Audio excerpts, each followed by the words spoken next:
मंडळी, कोल्हापुरातील ज्योतिबा मंदिर परिसरात एक धक्कादायक घटना घडली. परिते गावातील काही भाविक दर्शनासाठी गेले असताना अचानक पुजारी आणि भाविकांमध्ये वाद झाला आणि पाहता पाहता त्याचं रूपांतर तुंबळ हाणामारीत झालं. तब्बल 15 ते 20 पुजाऱ्यांनी मिळून दोन भाविकांना लाथाबुक्क्यांनी बेदम मारहाण केल्याचा व्हिडिओ सोशल मीडियावरती मोठ्या प्रमाणात व्हायरल झाला. या घटनेनंतर परिते गावातील ग्रामस्थ संतप्त झाले असून त्यांनी निषेध फेरी काढत संबंधित पुजाऱ्यांवर कडक कारवाईची मागणी केली आहे. तर दुसरीकडे काही जणांकडून भाविकांनी मद्यप्राशन करून गोंधळ घातल्याचा आरोप केलाय. तसंच ग्रामस्थांनी हे आरोप साफ फेटाळून लावत पुजाऱ्यांकडूनच वादाची सुरुवात झाल्याचं म्हटलेलं आहे. घडलेल्या सगळ्या घटनेमुळे खूप तणावाचं वातावरण निर्माण झालेलं आहे. म्हणूनच नेमकं हे प्रकरण काय आहे, हा वाद कशामुळे पेटला, खरंच भाविकांनी मद्यप्राशन करून गोंधळ घातला होता का, की पुजाऱ्यांकडूनच या सगळ्या प्रकाराची सुरुवात झाली, व्हायरल व्हिडिओत नेमकं काय दिसतं आणि त्यामागची खरी बाजू काय, या सर्व प्रश्नांची उत्तरं जाणून घेणार आहोत या व्हिडिओच्या माध्यमातून. नमस्कार, मी अक्षय आणि तुम्ही पाहताय विशेष भारी. मंडळी, श्री क्षेत्र ज्योतिबा मंदिरावर झालेला तो राडा, तो व्हायरल व्हिडिओ आणि त्यानंतर पुजाऱ्यांनी भाविकांवरती केलेले गंभीर आरोप, या सगळ्यामुळं कोल्हापूर जिल्हा पूर्णपणे हादरून गेलाय. नेमकं घडलं काय, तर कोल्हापूर जिल्ह्यातील ज्योतिबा मंदिर परिसरात 22 मार्चला परिते गावातील काही नागरिक दर्शनासाठी गेले होते. यावेळी पुजारी आणि या नागरिकांमध्ये तुंबळ हाणामारी झाली. ज्योतिबा मंदिरात 15 ते 20 पुजाऱ्यांनी मिळून दोन भाविकांवर लाथाबुक्क्यांनी हल्ला केल्याचा प्रकार उघडकीस आला आणि या घटनेचा व्हिडिओ सोशल मीडियावरती व्हायरल झाला. या व्हिडिओमध्ये संबंधित पुजारी भाविकांच्या अंगावर अक्षरशः तुटून पडल्याचं दिसून आलं. दरम्यान तेव्हा रविवार असल्यानं डोंगरावर मोठी गर्दी होती. त्यातच हे शासन काठीधारक धूप आरतीवेळी मंदिराभोवती वाजत गाजत प्रदक्षिणा घालत होते. यावेळी त्यांना पुजारी व देवस्थान समितीनं कर्मचारी मंदिरात धार्मिक विधी सुरू आहे, दंगा करू नका असं वारंवार सांगत होते. मात्र मीडियामधील माहितीनुसार शासन काठीसोबत आलेल्या काही तरुणांनी मद्यधुंद अवस्थेत गोंधळ घालण्यास सुरुवात केली. तसंच त्यांनी मंदिरात आरतीवेळी एका वयोवृद्ध पुजाऱ्याचे ढोल वाजवत असताना धोतर फेडल्याचा प्रकार केला. तसंच गुलाल फेकणं, छेड काढणं असे त्यांनी गैरवर्तन केल्यानं वाद निर्माण होऊन हाणामारी झाली. याबाबतचे व्हिडिओ सोशल मीडियावरती व्हायरल झाले.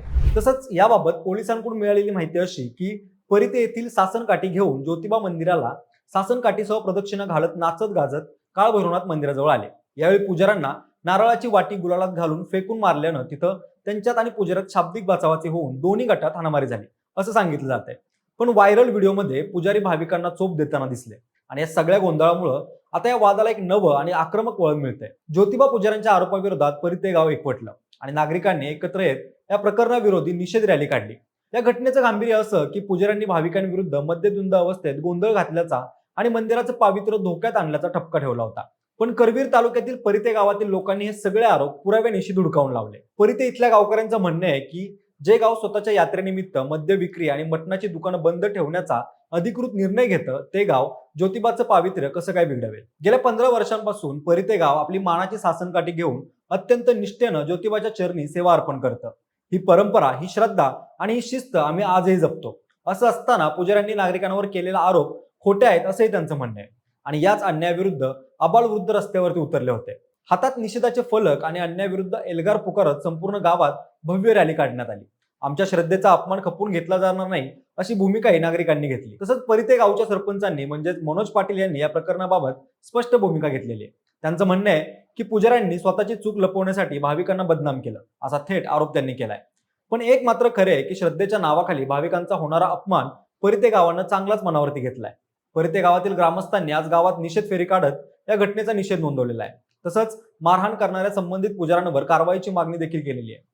या घटनेनंतर कायदा आणि सुव्यवस्थेचा प्रश्न उपस्थित झालेला आहे. या प्रकरणी कोडोली पोलीस ठाण्यात 15 पुजारी आणि 15 भाविकांविरोधात गुन्हा दाखल करण्यात आलाय. सध्या पोलिसांकडून या प्रकरणाचा सखोल तपास सुरू आहे आणि मंदिरासारख्या पवित्र ठिकाणी घडलेल्या या प्रकारामुळे भाविकांमध्ये भीतीचं वातावरण निर्माण झालेलं आहे. ज्योतिबा देवाची चैत्र यात्रा काही दिवसांवर आली असतानाच ही घटना घडल्यामुळे भाविकांमध्ये संतापाची देखील लाट आहे. त्यामुळं या प्रकरणात आता पोलीस काय कारवाई करणार याकडे सर्वांचं लक्ष लागून राहिलेलं आहे. पण मंडळी, या संपूर्ण घटनेचा निष्कर्ष काढताना एक गोष्ट स्पष्ट होते, ती म्हणजे श्रद्धेच्या ठिकाणी हिंसाचाराला अजिबात जागा नसते. मंदिर हे शांततेचं, विश्वासाचं आणि संस्काराचं प्रतीक आहे. तिथं घडलेली ही मारहाण केवळ दोन गटांमधला वाद नसून समाजाच्या मूल्यांवर प्रश्न उपस्थित करणारी घटना आहे. या प्रकरणात दोन्ही बाजूंनी आरोप प्रत्यारोप केले असले तरी नेमकं सत्य काय आहे हे निष्पक्ष तपासातूनच समोर येणार आहे. पण कोणत्याही परिस्थितीमध्ये कायदा हातात घेणं योग्य नाही, मग ते पुजारी असो किंवा भाविक. आज गरज आहे ती शांततेची, संयमाची आणि सत्य समोर आणण्याची. प्रशासनानं या प्रकरणाचा सखोल तपास करून दोषींवर कठोर कारवाई करणं अत्यावश्यक आहे. कारण श्रद्धेचा अपमान आणि मंदिराची प्रतिमा मलिन होणं हे कुणालाच मान्य नाहीये. शेवटी हा प्रश्न फक्त एका घटनेचा नाहीये, तर आपल्या समाजातील श्रद्धा, विश्वास आणि कायद्याच्या सन्मानाचा आहे. त्यामुळं आता सर्वांचं लक्ष पोलिसांच्या पुढील कारवाईकडे लागलेलं आहे आणि अपेक्षा एकच, अशा घटना पुन्हा घडू नयेत. म्हणजे घडलेल्या प्रकरणाबद्दल तुमचं मत काय ते आम्हाला कमेंटच्या माध्यमातून नक्की सांगा आणि सोबतच आपल्या विशेष भारीच्या YouTube चॅनलला सबस्क्राईब करायला विसरू नका. धन्यवाद.